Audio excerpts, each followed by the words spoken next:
podcast.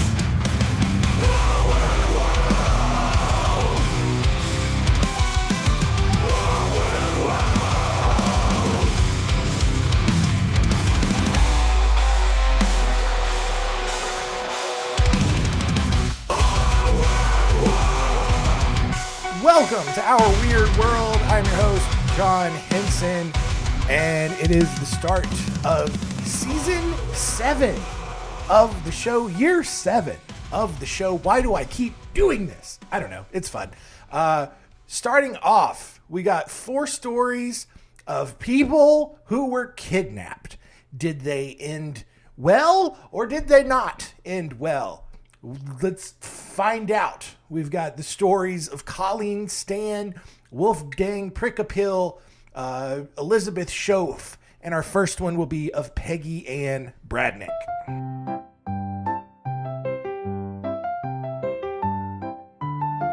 Story time.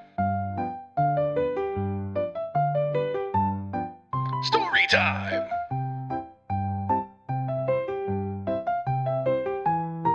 Story time?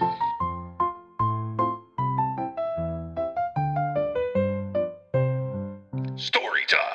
On May 11th, 1966, Peggy Ann Bradnick was walking home from the bus stop with her 5 younger siblings out near Shade Gap, Pennsylvania, just kind of really almost right smack dab in the middle of Pennsylvania, just kind of where the mountains get all curvy right there, kind of near Amish country. Not really a whole lot there, but just, rolling mountains and such. And had her 5 siblings with her. And suddenly, a man leapt out from the woods and grabbed Peggy. Not the 5 other kids, but just Peggy, and then dragged her back into the trees. And it all happened so fast that her younger siblings had no idea what to do. It was almost a comically short amount of time. Just this random dude just jumps out of the woods, rah, grabs this girl, and then drags her back into the woods. And within a few seconds, and then the rest of these kids are just like, oh man, what happened? I don't know. Well, and here's the thing, one of her younger siblings was 16 years old. It was a younger brother, 16-year-old kid. He had no idea what to do. And so Jim, his name, he sprinted home to tell the parents what had happened. And he arrived to find his father, Eugene, frying some chicken for dinner. They both immediately ran out to the woods to try to find Peggy, but there was no trace of her anywhere. Meanwhile, this dude had taken Peggy to a clearing in the woods where he removed the goggles that he was wearing to reveal his face. And Peggy immediately recognized him as the Bicycle Man, who was this local weirdo who had arrived in town 4 years prior after spending the previous 20 years between prison and an insane asylum. So, chef's kiss, crazy guy. The Bicycle Man told her that he was also the infamous Mountain Man, which was another well-known character in the area, kind of almost like these urban legends that these kids had, created, but except, it's a real dude. 2 years before he kidnapped Peggy, the Mountain Man had attacked a number of people in the area, including Christine DeVinny, who had her rifle shot out of her hand as he robbed her house. So, this girl, Christine DeVinny, she's got a rifle. And she's trying, Mountain Man's robbing her house, and she's got her rifle out, and dude shoots the rifle out of her hand. He also shot a baby bottle out of another woman's hand as she sat in her car. In 1965, this dude also shot Ned Price on his property, which ultimately forced Ned to have his leg amputated. So this dude is crazy. He's also a really good shot. So after Bicycle Man told Peggy all of these stories, I guess, he pulled off an extra jacket and a pair of pants that he was wearing and told Peggy to put them on since the red dress that she was wearing stood out in the forest and would easily blow their cover. Yeah. As he guided Peggy along the Pennsylvania Turnpike to get away from authorities, the Bicycle Man became increasingly worried that police would then find his dogs. So he first tied Peggy to a tree so that he could go back and get his dogs, but he was unable to bring them back for whatever reason. So he goes back, unties Peggy from the tree, and then takes her to a cave that he had dug into a mountain, known hilariously as Gobbler's Knob, and fed her a couple of cans of food that he had stolen. So, yes, there's a mountain, central Pennsylvania, called Gobbler's Knob. Love it. After getting his dogs back finally, the bicycle man then forced Peggy to help him rob a house in which he found a .32 automatic pistol. The next day, the FBI found one of the bicycle man's dogs and tried to get its attention. Instead, the bicycle man fired at this agent and killed him. He also shot and killed one of the FBI's tracking dogs. However, despite all of this, searchers were able to spot Peggy through the trees before the bicycle man took her deeper into the forest. That night, after that encounter, the bicycle man arrived at a hunting lodge with a car parked outside. And figuring that was the best they were going to get for the night, he and Peggy hid inside of a wash house adjacent to the cabin. The next morning, the cabin's resident, Sheriff Francis Sharp, went out to use the wash house and was greeted with a bullet. Killed him. Just wounded him. But I mean, this dude, he just lives in this cabin. He goes out to the wash house and he just finds this insane person with a girl that he had kidnapped. And then he gets shot for it. After that, the bicycle man forced Peggy and the wounded Sharp into the car that was at the hunting lodge and told Sharp to drive toward the Pennsylvania Turnpike. When the group arrived at a cattle gate that was blocking the road, the bicycle man ordered Sharp to get out and open it, who still has an active gunshot wound, by the way. By now, police and FBI agents had closed in on the area, and Sharp called out to several officers hiding in the trees that their suspect was in the car. The bicycle man, realizing that he was about to be caught, then just started shooting through the windows of the car, got out and sprinted with Peggy into the woods and somehow got away again. And also, I don't know why he's keeping Peggy with him. Like, this girl has become so much trouble that I don't know. If I'm a crazy person, that's the issue. He's crazy. But like, also, if I've kidnapped a girl and the police keep coming after me because of the girl, I'm going to let the girl go. And I'm just going to go back to being crazy. But you can't. You're crazy. Can't do that. The next day, Peggy and the bicycle man were hiding out on a farm owned by Luther Rubeck. And by now, over 1,000 volunteers and federal, state, and local officers were on the hunt for this dude, making it the largest manhunt in United States history at that point. When the group converged on Lubeck's farm, the bicycle man started shooting again. And as he tried to run across the road to another farm, 2 shots rang out at the same time. One from 15-year-old Larry Rubeck, which I would assume is Luther's son or grandson, and then another from Trooper Grant Mixel, both fatally wounding the bicycle man. After a brief stay in the hospital, which revealed that she was not only uninjured, but had not been sexually assaulted, which seems rare in a case like this, but Peggy was reunited with her family, totally fine, totally unharmed. Maybe mentally scarred by being kidnapped, but other than that, even more, she got married the following year and had a daughter. And I bet you thought that story was going to have a sad ending. And I don't blame you, right? That's kind of my thing. But I don't remember how the rest of these stories go, but I think all of these have happy endings, even though these people were kidnapped. But I don't know. Let's see. Moving on to May 19th, 1977, when Colleen Stan decided it would be a great idea to hitchhike from her home in Eugene, Oregon to visit her friends in California for a birthday party. Since it was the 1970s, it technically wasn't the worst idea to go hitchhiking, but in hindsight, we all know. She was soon picked up by 20-year-old Cameron Hooker, and because Cameron's wife Janice and their newborn were in the car as well, Colleen felt totally safe riding with this dude. After stopping at a gas station to use the restroom, Cameron then pulled the car over in an isolated area, put a knife to Colleen's throat, and proceeded to lock her in a wooden head box, which prevented any light, sound, and fresh air from getting inside. Because basically, little did Colleen know, but basically Cameron and his wife Janice had recently made an agreement to capture a sex slave for them to torture, because it's the 70s. The couple took Colleen back to their home, strung her up by her arms, and then had sex with each other while Colleen dangled above their bed. For the next 7 months, Colleen was kept inside the head box for 23 hours a day. In January of 1978, Cameron then presented Colleen with a contract that allowed her to get rid of the head box in exchange for lifelong sex slavery. Fun.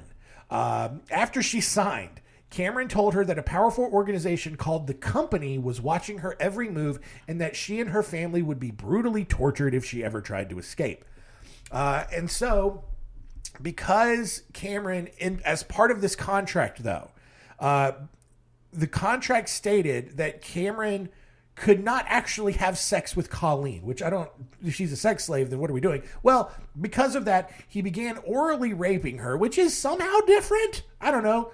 Contract words matter. And he also began using various instruments to rape other parts of her body. Let your imagination go wild. When she wasn't getting raped, Colleen was kept locked in a full-sized wooden box, not just a head box, but a full-sized wooden box beneath the couple's waterbed, and probably had to hear them always doing it with each other. Later that year, Janice gave birth to a second child on that same waterbed while Colleen laid beneath it. Ugh. First of all, how, I've seen my wife give birth twice, right? And there's a lot of moving parts there on a hospital bed alone, right? I can't imagine doing all of that on a waterbed. It just seems so unstable, because you need stability, because your legs are, jacked up, and you got to have, some sort of stability to push in a waterbed. There's just nothing to, I don't know, whatever. Anyway, that's the thing that I'm focusing on in this story. For the next 2 years, though, Colleen was a model sex slave. She obeyed every command and eventually earned Cameron's trust. She was allowed to go outside and exercise, work in the yard, and babysit their kids. Meanwhile, Cameron spent his free time constructing a dungeon to house additional sex slave. It even got to a point, though, where Cameron and Janice actually felt comfortable leaving windows and doors unlocked because Colleen was so afraid of The Company, that group that Cameron mentioned, that, she was so afraid that this group was going to come and torture her family if she ever tried to escape. In 1981, so this is like 4 years later, 4 years into her, abduction and kidnapping, they allowed Colleen to visit her family. And at that point, Cameron decided that he had actually given Colleen too much freedom. That was a little bit too far. And so for the next 2 years after that, Colleen went back into the head box for 23 hours a day, only coming out for an hour of torture after the kids had gone to bed. Over time, however, Cameron then, began to relax his stance. In 1983, 6 years now, Colleen was allowed to get a job as a hotel maid. By now, Cameron had also decided that he wanted Colleen as a second wife so that he could probably, finally have real sex with her, I guess. At that point, though, Janice actually got tired of all the torture and actually revealed to Colleen that she too had been tortured and brainwashed ever since she had met Cameron. She also told Colleen that even though The Company was a real organization, Cameron had no connection to it whatsoever. And The Company, such a generic name, but it was a real organization. It was an organized crime syndicate in Hawaii controlled by larger Chinese, Japanese, Korean, and Samoan crime organizations. Although the group was pretty prominent and powerful in the 1960s, not as powerful now. It still, exists today and it does still operate, but not nearly what it used to be. But with all of that information, Colleen found her way to a bus station, called Cameron and told him that she was leaving. And then after hanging up the phone, Colleen went back home to her family. However, rather than calling the police, she just continued to make regular calls to Cameron with hopes that he would turn his life around. He didn't. And so 3 months later, Janice turned him in. And thanks to Janice and Colleen's testimony, Cameron was given a 104-year prison sentence for all of his rapes. It's crazy. I mean, because Colleen, she's, probably around 18, I think is when it was, or something like that when she was kidnapped. So not like a small kid, but then, just ended up being this dude's sex slave for 6 years. And I don't know. Her family, I think, was still trying to look for her and whatnot, but anyway. Moving on to March 2nd, 1998, when 10-year-old Natascha Kampusch left her home in Vienna, Austria to go to school, but then never showed up. A 12-year-old witness told police that he saw Natascha being dragged into a white minibus by two men. At that point, police launched a massive search, examining nearly 800 vans in the area, including one belonging to a guy named Wolfgang Prekapil. He lived 20 miles outside of Austria in Strasshof an der Nordbahn. And he told police that he had been home on the day of the kidnapping and that he used his white minibus to transport rubble. Police were totally fine with that answer, and then they moved on. In reality, Natascha was being held inside a cellar underneath Wolfgang's garage, though, I mean, you probably knew that based on everything else I had told you. The door to the cell was made of concrete reinforced with steel and was soundproofed and windowless, ensuring that she would not be able to escape her new 54 square foot cell. Although she wasn't allowed out of the cell at all, over the time, Wolfgang would allow her to roam throughout the house before forcing her back into the cell at night. When Natascha turned 18, 8 years after she was initially abducted, Wolfgang finally took her out of the house, but told her that he would kill her if she made any noise. He even took her skiing, which, crazy. But aside from being held against her will, life in captivity for Natascha wasn't like completely awful. Wolfgang would bring Natascha breakfast each morning and provided her with books so that she could continue her education. He also provided her with a television and a radio, though he only allowed her to watch pre-recorded programs so she wouldn't be aware of the national search going on for her at the time. Also, as time passed, Wolfgang got her to perform household chores and prepared meals. Now, this all sounds great, right? Maybe it's not so bad after all. Well, on the downside, Wolfgang severely beat this girl on several occasions to the point that she could barely walk. He starved her to make her physically weak, and, of course, he raped her several times. But that was probably a given, right? Like, we all just kind of knew. We heard that a dude kidnapped a little girl. We just kind of knew that there was going to be some raping involved. On August 23rd, 2006, Wolfgang took Natascha outside to clean his car. And when he received a call on his cell phone, he walked away to talk because the sound from the vacuum made it difficult to hear the person on the other end. And that was all that Natascha needed. Like, apparently that's the first time in 8 years, 8 years that he had been that far away from her outside of the cell. And so she made a break for it, ran as fast as she could across the streets, over fences, into people's yards, to a nearby house where she got a 71-year-old neighbor to call the police. Thanks to a pre-existing scar on her body, Natascha was positively identified and then later confirmed by DNA. Police did find it odd that she had only gained 7 pounds in the 8 years that she had been missing, which is nuts, right? Because she was 10, now she's 18. And typically, I mean, you would think, I don't know how girls gain weight, but I would assume a 10-year-old girl and an 18-year-old girl got to be 50, 60, 70 pound difference, maybe? I've got to be, right? I mean, depending on what you're doing. But anyway, when Wolfgang realized that Natascha was gone, he then ran to the nearest railroad track and hurled himself in front of an oncoming train so that he wouldn't get caught, which is kind of a bummer. Our final story here, on September 6th, 2006, 14-year-old Elizabeth Shoaf got off of her bus from school in Lugoff, South Carolina, about 30 miles northeast of Columbia. There, she was greeted by 36-year-old Vincent Filyaw, who was dressed as a police officer.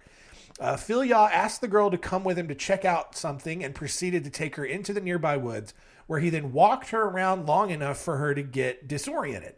Once she was thoroughly lost, he then took her to an 8x8 bunker that he had dug with his own hands, which also just so happened to be less than a mile away from her home, which, I mean, that would stand to make sense, right? She's getting off the school bus. Her house is probably nearby. School buses don't just drop kids off miles away from their house. Once inside this bunker, Phil Yaw stripped this girl naked, chained her down, and then proceeded to spend the next 10 days raping her. Back in the real world, police kind of dismissed the idea that Shoaf had been kidnapped and instead just labeled her as a runaway, which meant that no Amber Alert was ever issued. Inside the bunker, meanwhile, Shoaf remained calm even as Phil Yaw raped her and then hung explosives around her neck and threatened to kill her. In response, though, Shoaf decided to try to get to know Phil Yaw and regularly talked with him about his interest, which did apparently consist of more than just kidnapping and raping young girls. After spending 10 days in the bunker, Shoaf had actually earned enough of Phil Yaw's trust that he let her borrow his cell phone to play games on it. Once he fell asleep, Shoaf then used the phone to text her mother and friends to tell them what had happened. Which, good job by this girl to know her parents' phone numbers, to have memorized her parents' phone numbers, because I don't know that that's going to be possible now. Like, it took me, let's see, I've known my wife at this point for 7 years, and it probably took me 4 years to memorize her phone number. And I've got a really good memory. It doesn't take much for me to memorize stuff, but man, it's just one of those things that just wasn't important. And that sounds bad out of context. When you have all of your numbers just immediately at your grasp, you don't need to know the person's phone number. You just push a button and it calls them, right? But, I think it is kind of important. You should memorize at least a couple of important phone numbers of people in your life. I think that's the moral of the story. And I did. I know my wife's phone number now. I'm not going to repeat it on this, internationally broadcast show, but I did it. That's the takeaway there. Never mind that it took me 4 years to do it. There was a lot of other stuff I was trying to learn about my wife. Okay, let's do that. Let's focus on the other things that I was doing. All right, it's not like I was just sitting here doing nothing. All right, I backed into a corner, and now I'm gonna not play fair to get out. Anyway, so she uses Phil Yaw's cell phone to text her parents and her friends to tell them what had happened. Shoaf's parents immediately showed these text messages to police, who then just dismissed them as a hoax and continued on with not doing their job. It's like, God, it's like the parents could have been, hey, look, our daughter texted us. I don't know what this number is, but she texted us and she's kidnapped in a bunker. And police are like, nah, it's not your daughter. Anyway. And then just oh man, I don't know. Let's go and set speed traps for people coming into town. Fortunately, though, word of Shoaf's text messages made their way to Phil Yaw's ex-girlfriend, who then gave Phil Yaw's phone number to Kershaw County Police, which obviously matched the number that these texts were coming from. Authorities then triangulated the location of the bunker through pings on nearby cell towers, because that's a thing that you can do now, which makes it even harder for you to get away with stuff because your phone is just pinging off cell towers and they can track you down that way. Even then, though, despite all of this evidence, police were still skeptical that a bunker was just sitting in the middle of the woods and then just dismissed it as a trash pit. No investigation. Right? It's just like probably some old-timey sheriff who has a hunch, except he's a dingling and just old and bad at his job now, and his hunches are terrible. Because it's like, here's text messages. It's just a hoax. Oh, we found a bunker. This woman's ex-girlfriend even said there's a bunker. The text messages said that they're trapped in a bunker. There's no bunker out there. It's probably just a trash pit. It's South Carolina. That's what we do. Either way. It wasn't until Phil Yaw's ex-girlfriend then dragged police, probably against their will, very inconvenienced, can't be, bothered, showed them another bunker that he had constructed in another part of some woods. And they're like, all right, I guess we'll humor you and go check this spot out. By then, though, Phil Yaw realized that he was being tracked after seeing a news report on a battery-powered television that he kept in the bunker. But having no idea what to do next, he then asked Shoaf for advice. Asked this teenage girl, was like, oh man, what should I do? The police are going to come find me that I've kidnapped you. What do you think we should do? Yeah, because, I mean, I'm sure he wanted to keep this arrangement going and, because it was probably fun for him to keep raping this girl. He didn't want to give that up.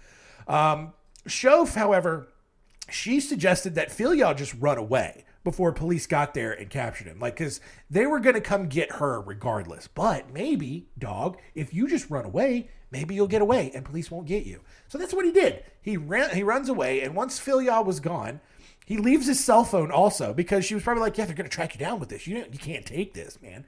So she used his cell phone again to call for help until she was found by rescuers. Phil was arrested 5 miles away carrying a taser, a pellet gun, and a knife. He later pleaded guilty and was sentenced to 421 years in prison because that makes sense. He then died in prison on May 3rd, 2021.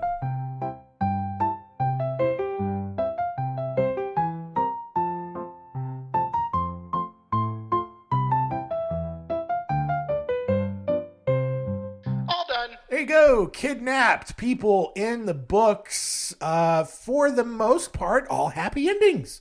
The people who got kidnapped didn't die. They got reunited with their families. They went on to have as normal of a life as you could possibly have after going through something like that. Sure, they all got raped a lot. Except for Peggy, but she was just caught in a bunch of shootouts. But you take the good with the bad, right? That's the other thing too, is there's, and look, I know there are so many stories of kids getting kidnapped or going missing and they never get found or they get found dead. And that sucks, right? And as a parent now, that's look, before it's just oh man, some people got kidnapped. That's crazy. It's not even the thing that I cared about, honestly. Now that I'm a parent, that shot pretty high up on, the things that I am aware of now, just I'm out with my kids. I see some of these crackheads walking by my house. I keep an eye on them. Just hey man, just keep on moving. You're not going to touch my kid, especially, once it becomes socially unacceptable to have my kid on a leash attached to me, so they're not when they get independent enough to go out and play by themselves or walk around the neighborhood by themselves, that's when it's going to get weird. Because I don't want to be that helicopter parent who's just always keeping my eye on my kid. They got to have some independence. They got to be able to go out, but that's going to be a thing that I've got to deal with. Anyway, let's recap and see what we learned today.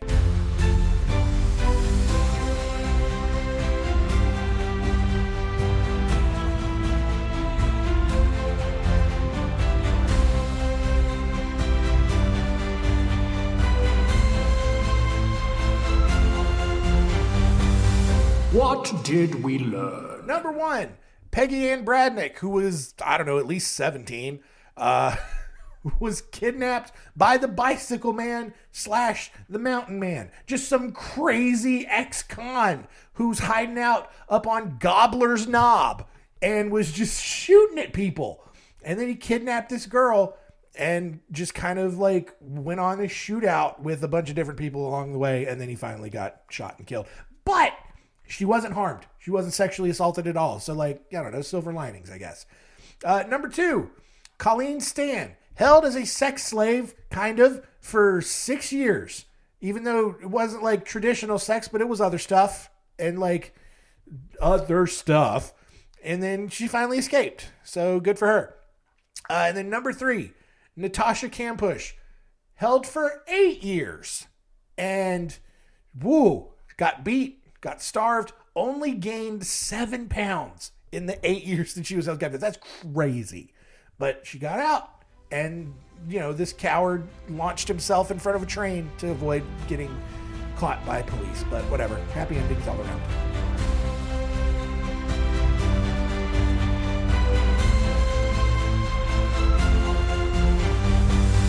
What did we learn? Next week on Our Weird World is going to be a fun story, lesser known character from history. We're looking at Wilbur Voliva and the Christian Catholic Apostolic Church. Kind of a cult, but also just almost became like this whole town in Illinois, and almost like was actually really big. But then obviously cult stuff happened and didn't work out. But we will look at this full story and do that next week. So thank you for continuing to listen. Keep telling all your friends about the show and keep it weird.